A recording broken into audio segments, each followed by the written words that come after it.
Yo quiero decir una cosa aquí que me parece muy curiosa porque yo vengo del ámbito de la filosofía y de la historia ambiental, y es que es muy común que las teóricas feministas sean también antiespecistas, que sostengan una visión anti-antropocéntrica, por así decirlo, biocéntrica, más bien, de la ética, y que por lo tanto extiendan la comunidad moral también a otras especies, ¿no? A los animales. Algo que yo también hago, por cierto, y que la mayor parte de las personas hoy día hacen. Lo que pasa que no en plano de igualdad, ¿no? Pero que, entendiendo que los animales deben de formar parte de la comunidad moral, es decir, que son y que según ellas son iguales a los seres humanos desde postulados antiespecistas, sin embargo, no admiten o no toleran que para comprender la conducta, el desarrollo y la evolución de los seres humanos utilicemos a los animales como referencia, ¿no?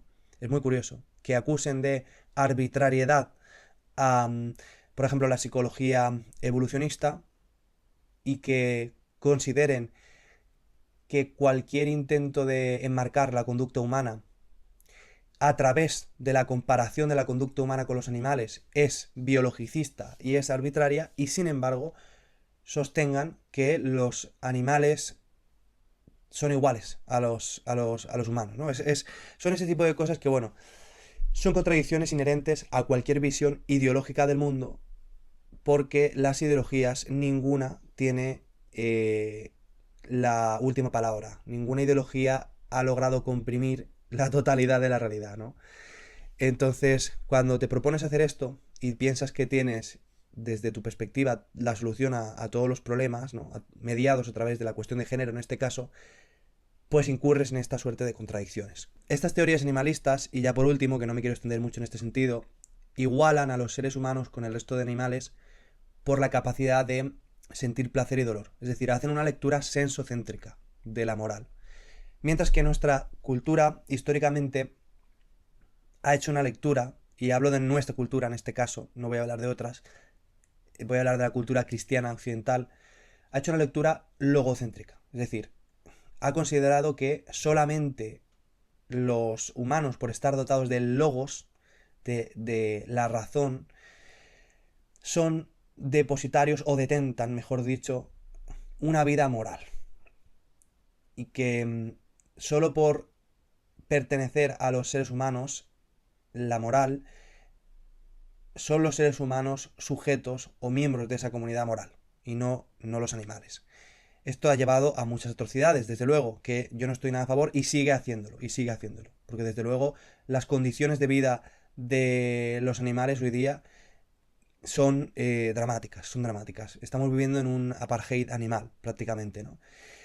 Pero es muy curioso, y al margen de reivindicaciones de este tipo, que la, la civilización ha reivindicado el logos, que es la razón, y que la, el antiespecismo y el biocentrismo reivindica el sensus, por así decirlo, el sentimiento, ¿no? Y que ese logos se considere una cualidad de lo masculino, ese logocentrismo, ese racionalismo, que tiene cosas muy negativas, como bien digo, ese sometimiento de la naturaleza a regímenes de explotación racionalista no es nada positivo. Es positivo en algunos sentidos, pero en muchos otros tiene consecuencias muy negativas. Y que ese sensus, esa empatía, si se quiere, que es en definitiva la idea que hablábamos antes, ¿no? De la justicia, de la comunidad, en definitiva, eh, esté sostenida dentro de visiones biocéntricas, horizontales, antiespecistas y relativas a, en gran parte, a la crítica o a la teoría feminista, ¿no? Pero también es muy curiosa esa insistencia desde la teoría feminista en el placer y el dolor, en una construcción sensocéntrica de la moral y en definitiva materialista, ¿no?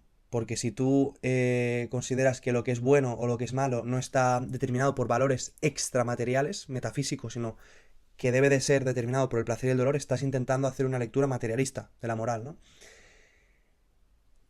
Y que, en definidas cuentas, alude a nuestra condición biológica, ¿no?